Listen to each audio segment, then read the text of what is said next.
For more in-depth perspectives and interesting stories, sign up for our daily newsletter at tvo.org/daily. In the early days of the pandemic, there were front porch sing-alongs and not an instrument rental to be found. Almost 2 years in, music has continued in all its many forms to be vital for many people coping with isolation and disruption. And to look at the output of some musicians, it's even meant thriving in these strange days.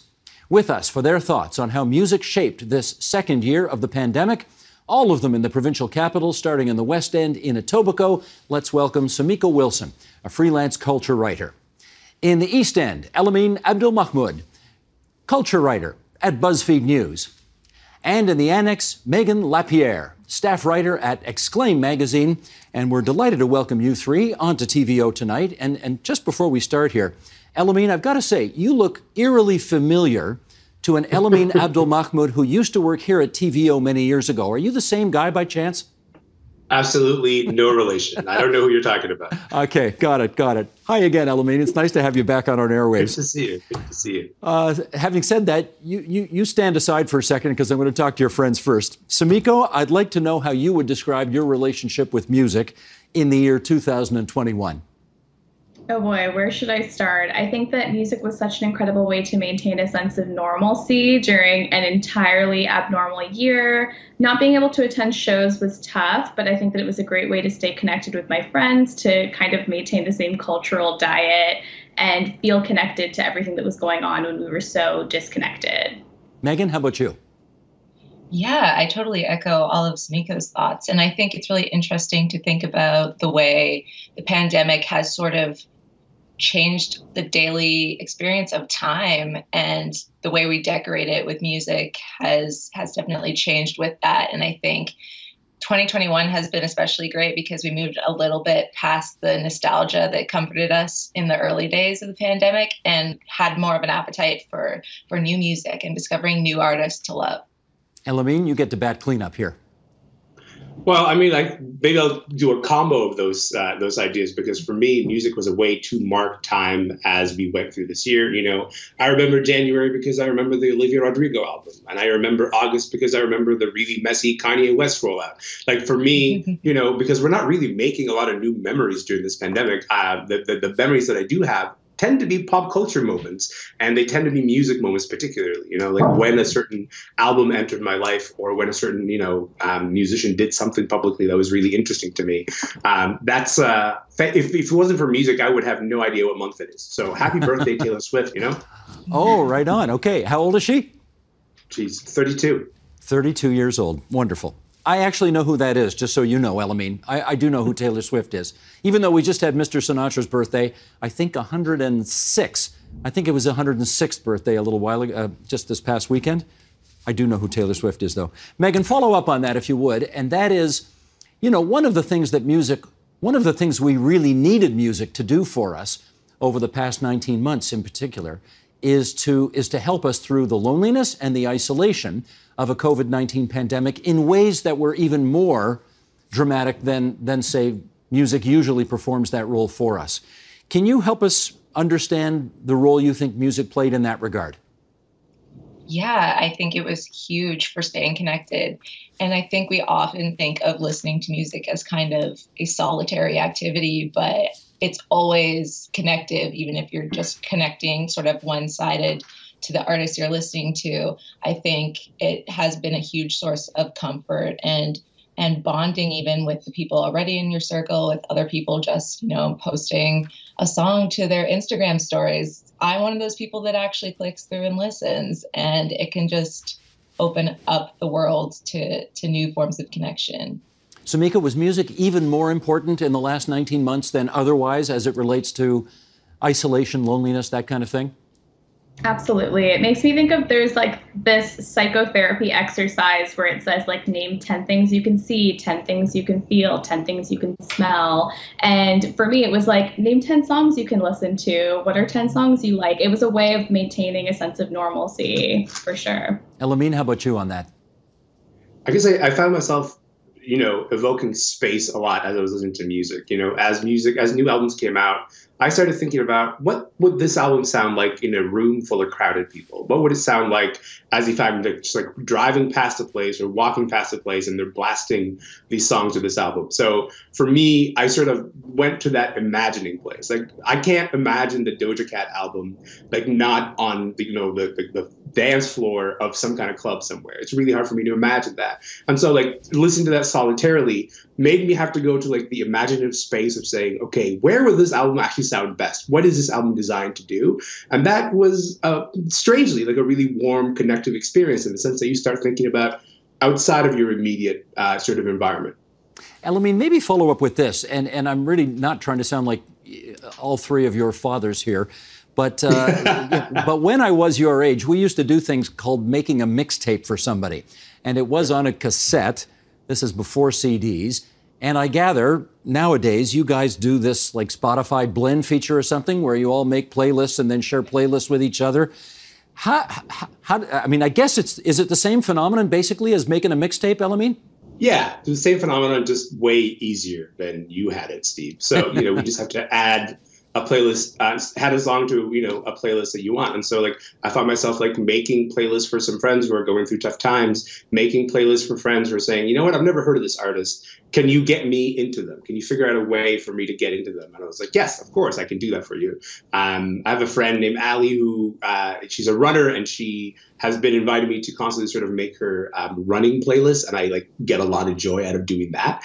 And it's just a way of saying, you know what, I took 25 minutes to think about you and think about an order of songs and then send them to you because I think these songs should play a role in your life. The songs are the vehicle, but the connection is the point, of course. Okay, so Miko, explain this to me. There might be a different playlist for cooking, a different playlist for running, a different playlist for going for a walk in the park? I don't know. Is that how it works? Absolutely. You need different vibes for different things. And I think that it's also a way to, like, when we were isolated to the same space, it was a way to, like, mark different activities, mark different rituals. And also, I think that it was a great way to connect with, like, possible suitors. I know that on, like, dating apps, you can connect your Spotify or your Apple Music. And it was a cool way to see if people have the same taste as you. Really? So that's how it works. So you don't necessarily exchange pictures. You're exchanging playlists now. That's how you get to know about somebody? Pictures and playlists. Pictures and playlists. Okay, I got it. Yes. Megan, how about you? Did you make any playlists for friends this past year? Oh, absolutely. It's one of my favorite things to do. But I also think playlists are a really cool way to discover new artists. One of my passion projects this year has been working on a playlist of new Canadian music releases every week called the A-List, which has introduced me to so many new artists that I am super passionate about. And I think, building off of what Samiko and Elohim said, it's so much about moods and finding music to suit whatever mood you're working with.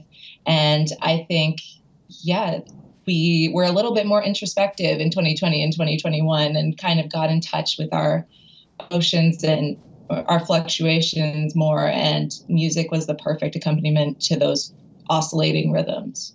Now, Samiko, I have a terrible confession to make here, which is I haven't made anybody else a playlist or one for my own, for that matter, on Spotify this past year. And it may well be because I'm just... well, I don't know. Am I from a generation that just doesn't do these kinds of things? And if I am, what am I missing out on? Well, given that you said you made mixtapes for people, I think that you were working out the same muscles you'd be using if you made a playlist. But I think it's a great release. It's a great way to connect with other people. And it's also, as Megan said, it's a great way to connect with new artists. Are we, Elamine, missing out? Those of us who don't do this, are we missing out on something kind of significant and profound by not doing this? First of all, I'm surprised that there are any of you left to begin with, but because like Spotify numbers are going up and up, like there's the user base has increased. A lot more people are using services like Apple Music and Spotify to share music with each other. There's a lot of family plans that are out there, like people who are sort of sharing a plan together for a premium subscription. So if you are among the few people who are not using a streaming service to share music with your family or with your friends, then I would say like there's just not that many of you left. So just by default, you're missing out. Okay. Just a pure numbers game. I'm just trying to understand. Was that an insult? I'm not sure. Or maybe I am sure.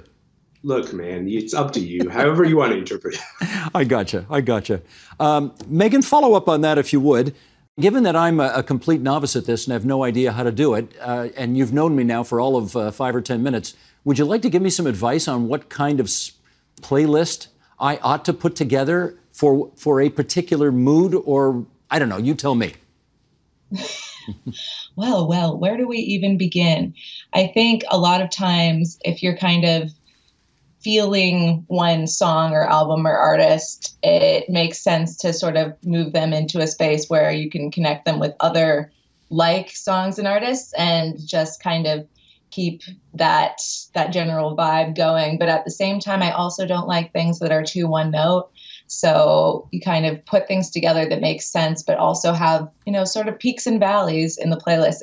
It can be like a narrative in that way, and a really interesting way to even sort of remember a different period of time. And Elamine, would it be a problem if none of the songs on the playlist was, say, written after 1980? It wouldn't.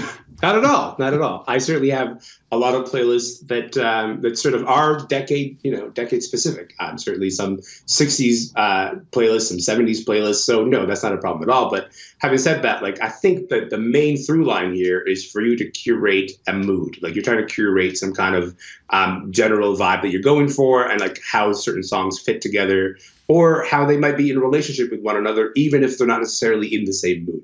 Gotcha. Well, let's focus on Canada here and some of the Canadian artists that have really captured your attention in 2021. Elamine, start us off. In your view, how are they shaping the international music scene today? I mean, honestly, I think probably my favorite album of the year was Mustafa's album. Mustafa, people know as Mustafa the Poet. He has done some incredible work, and it's really nice to see him end up on some New York Times Best of the Year playlists and that kind of thing. So I would say that that's where I would start personally. Sumiko, what starts off your list? Oh my gosh, where should I start? I think that Emmanuel had an incredible album this year. He's an artist from London who last night was featured on HBO's Insecure. There's an artist from Vancouver named Boslin, who's kind of like, if you're into Travis Scott, he's a great continuation of that sonic narrative. And then there's an artist named Skyfall or Skiffall from Montreal, and he's like a UK drill derivative, which is so unique, so different, and so incredible. Okay, Megan, what's on your list? Topping my album of the year list was a band called Zolas from Vancouver. It was their 4th album, but they really sort of hit their stride on this one, and everything came together. But there were so many amazing Canadian artists that released albums. We had The Weather Station, we had Cadence Weapon, we had Child. It was really a landmark year for Canadian artists, sort of putting together a body of work that really stepped their games up. Elamine, I saw the Arkells perform at the halftime show at the Grey Cup. Do I get any props for that at all? You do, but only insofar as you are likely to watch anything that is Hamilton related. Arkells, of course, Hamilton's band, and so I guess it's kind of within your wheelhouse. It's within part of the job description of being a Hamiltonian. Makes sense for you. So you're not giving me any extra credit for that, because I'm really not pushing at the edges of my comfort zone with that one, am I? Not at all. It's the Grey Cup is in Hamilton. The Arkells are from Hamilton. This is a lot of Hamilton going on. I get you. Okay. Sheldon, should we bring this up here? Should we bring this next graphic up? Let's talk about All Eyes on the North. And you'll be shocked to hear, I've heard of all these guys. Drake and Justin Bieber made it to Spotify's top 5 most streamed artists globally. How about that? Justin Bieber received 8 nominations for the 2022 Grammy Awards. The Weeknd is named Global Artist of the Year by the Apple Music Awards. And 17-year-old Tate McRae is among Forbes' 30 under 30 in the music category. Now, these are big-name folks, and everybody knows these guys. But Sumiko, I know you're into the R&B and the hip-hop and that kind of stuff. And let's show, again, Sheldon, let's bring this up here. Cover art for one of your articles for Complex. Talk to us about 2021 and how big a year it was for new artists in those genres in particular that you like to focus on. Well, I think that hip hop and R&B in Canada sounded a lot different than it previously had. Before, it was a lot like sounding like Drake, to be frank. It was a lot like sounding like what had been popular and what had been cool. But this was less about like a return to form, as I said in that article, and more like elevating the game altogether. And I think that, like I said, artists like Skeefall did that very well. Artists like Pressa did that well, Smiley. And my top album of the year, which made it to #2 on Complex's list, was Certified Lover Boy by Drake. I am part of the small minority of people who were obsessed with that album. Oh, I see head shaking. Elamine, what's wrong?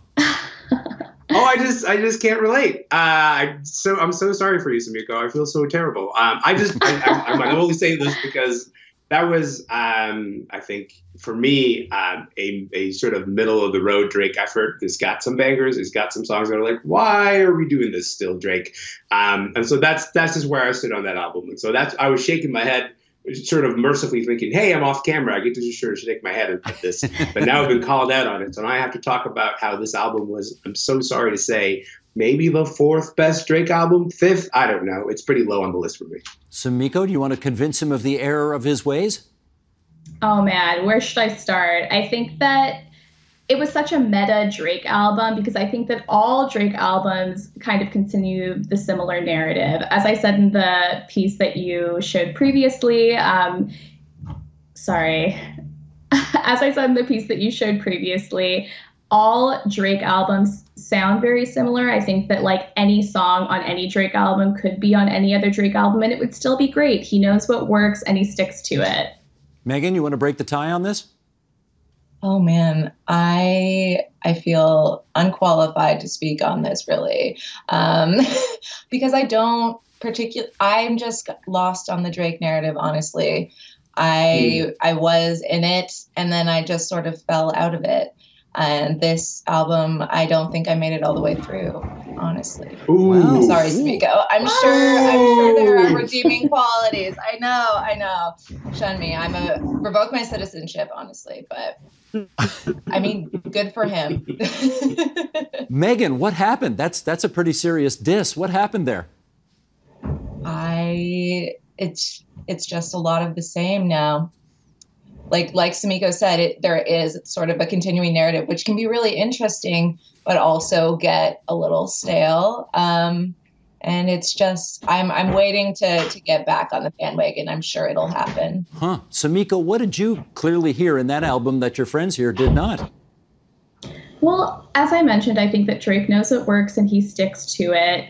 But he also kind of knows what his fans want and sprinkles it into every single album. There were some club bangers like Way Too Sexy. He was a little revelatory on his personal life in the intro, Champagne Poetry. Elamine, you can't tell me that you didn't listen to Champagne Poetry and get full chills when the beat switched midway through. It was very cinematic, very theatrical. I likened the first song to like the opening number of a musical because it just felt very epic to me. Listen, Drake knows how to open albums for sure. Drake knows how to put in some bangers. I think this album should have been maybe 7 songs shorter, and then it would have been some kind of narrative to be held and dealt with. And I say this as like a fan of the last record. I say this as a fan of Scorpion, which was like, it was sprawling, but also it explored all of his sides kind of fully. And then you get to this one, and it just like, as an album, it felt incoherent. And maybe the problems this album or Drake himself, maybe it's like the concept of the album. Like maybe we're moving away from the idea and the urgency of here's an album, here's a coherent thing from start to end.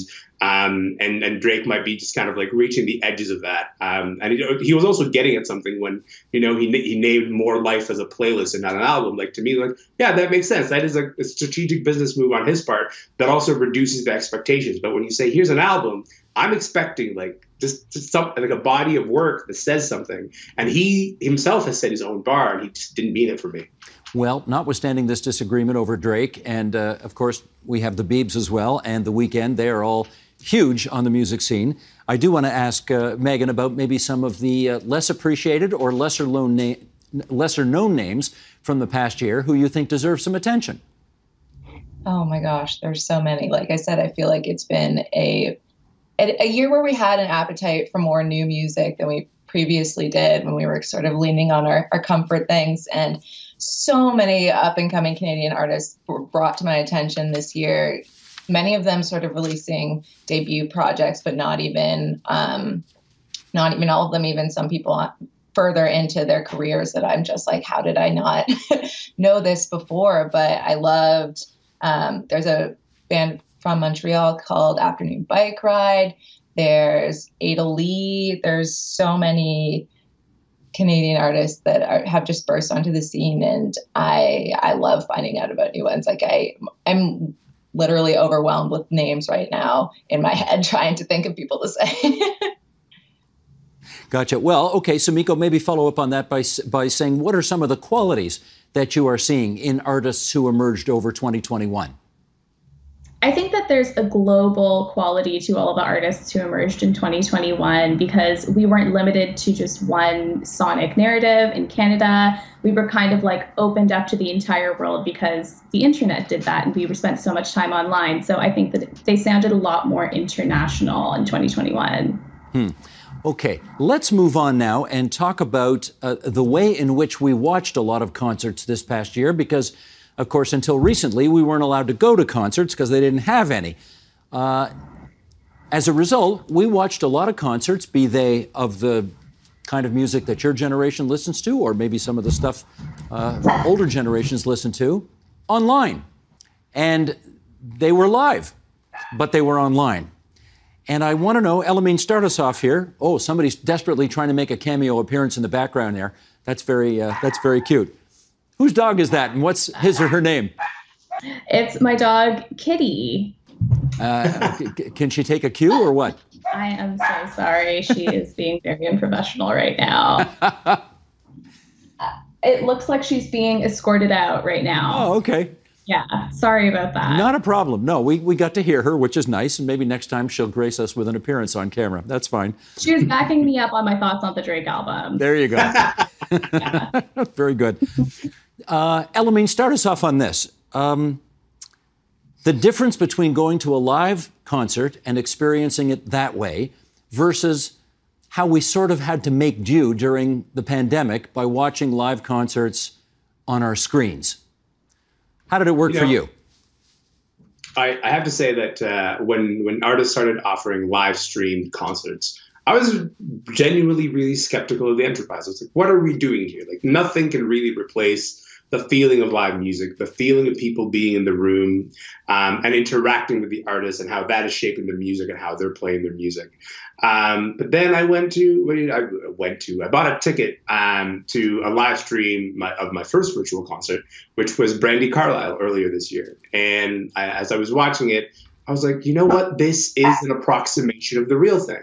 This is an approximation of the feeling that I get because an artist is not playing through the studio version of their song. They're sort of feeling the song as they go, and I'm having an emotional reaction to that. It feels more intimate in a way because I'm not, the experience is not mediated through other people's reactions to the artist. But also, of course, something is missing, and like there's nothing that can replace live music. And so I'm happy to say that I've been back to a few, in-person concerts this fall, and my body's like, oh yes, this is what we remember. This is what we love. This is the thing that this is what we come here for. So, Miko, how about you? The attempt to keep music going online, did it work for you? So like Elamine, I was extremely skeptical. I didn't think it could work, but something called Versus emerged, and that did an excellent job of capturing the excitement of a live concert, but also capturing the community of it. Reading the Versus comments was probably one of the highlights of the pandemic for me. So funny. It felt so warm. It felt like you were watching it on the couch with your family. And it felt like a return to form. It felt like we were there live. Just tell us a little bit more about Versus for those who don't know what it is. Yeah, so Versus was started by Swiss Beats and Timbaland on Instagram, and it's where two big artists basically like fight to the death sonically on their discography, playing all of their greatest hits. And then I think that there's a voting element. I've never personally voted, but yeah, it's really fun. It's, I think, monthly, and yeah, it's been a great highlight this pandemic. Megan, how about for you? Did the online, how far did it go in replacing the real thing? Well, of course, there's no substitute. And while I was skeptical, I was also really sort of excited by the shift to live stream shows because there's always the accessibility element to consider. And as the pandemic went on, I feel like I saw more and more accessibility features added to these live stream concerts, like ASL captioning and things like that. All of it just made me rethink about, the privilege of getting to access live music spaces and how many of those aren't accessible to so many people. And, this was a great way to sort of reassess what we should be doing with live shows next. Having said that, Elamine, did you get to a point, you yourself, where you thought, I just can't watch another concert online. I've got to get back into a music hall and see the real thing? I mean, of course, eventually I got there, but I will have to say that one of the highlights of the year was as Kanye West was rolling out his album, his 9th album, Donda, there was this huge moment where he did two different sort of live stream concerts. They're supposed to be listening parties. He's sort of showcasing the music. He's not even performing. He's just showcasing the music. And I found myself really moved by those performances, really moved by getting to hear the music for the first time. You're essentially watching a stadium react to this stuff. And I thought this could work. There's certainly a future for live stream concerts that I think would get us excited. Just the act of knowing that it's live. I don't think I would want to go back and watch something that is on demand, but I think the idea of watching it as it unfolds live on your screen is something that is exciting. But then finally when the fall came and I was able to go to some concerts, I 2 notes into a guitar being played, I was like, oh no, nothing can replace this. Right. Megan, have you been to any actual in-person concerts lately? I have, and it has been such an interesting re-emerging into the culture. And I feel like I had kind of very different experiences I think I've been to 4 now. And just depending on the venue, depending on how many people were there, it's weird because it's not comfortable the way that it used to be. The first one I went to was the big Arkells comeback show in Toronto this summer. And I was so uncomfortable when I first got there. And even just throughout, it was so weird to be surrounded by this many people. But at the same time, there were moments where I was able to completely forget about that and just be like, oh yeah, I remember now, this is the zone that I want to be in. And this is something special that I don't know if live streams can quite touch. But yeah, it's been really amazing getting to come back to live music, even though it doesn't feel the exact same to me anymore. I have to be honest. There's an added layer of sort of caution, that wasn't there before. Well, of course. I mean, if you look around and you see a whole bunch of people with masks on, it's a different experience. Well, Sumiko, I should ask you, have you been to any in-person concerts of late? I went to my first one last Tuesday. I saw Emmanuel, who I mentioned earlier, the artist from London, and it was incredible.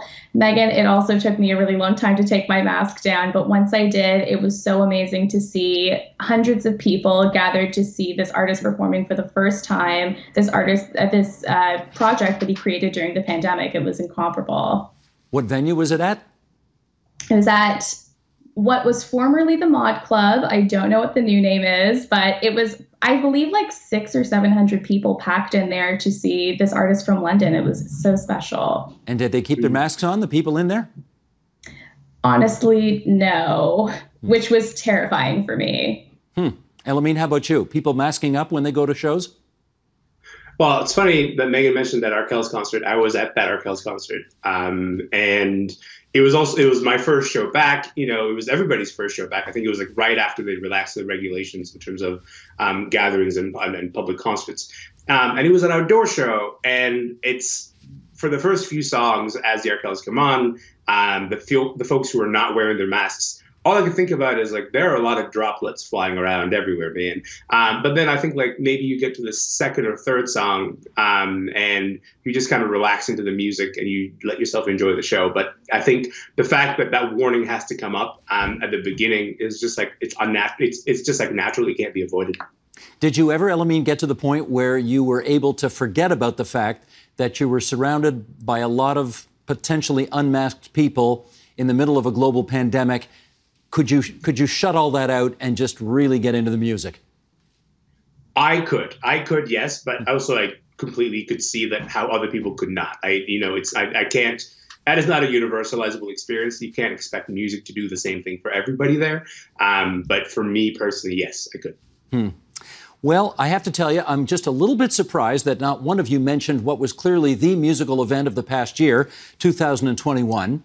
And Elamene's smiling. You don't know what I'm going to say yet. You don't know. I don't. You can probably guess, though. I thought Tony Bennett and Lady Gaga were absolutely scrumtralescent together, and that one was just one for the ages. And if you didn't see it, you should go find it somewhere, because it'll just make you cry to see a 95-year-old man with Alzheimer's who really can't function in the rest of his world get on stage and be transported back 20, 30, 40, 50 years and knows all the lyrics, and she's amazing, and that really was just spectacular. Anyway, that's my 2 cents on this. I want to thank Sumiko Wilson and Megan Lapierre and Elamine Abdul-Mahmoud for joining us on TVO tonight for this great look back at music in 2021. Thanks so much, you three. Thank you. Thank you. The Agenda with Steve Paikin is made possible through generous philanthropic contributions from viewers like you. Thank you for supporting TVO's journalism.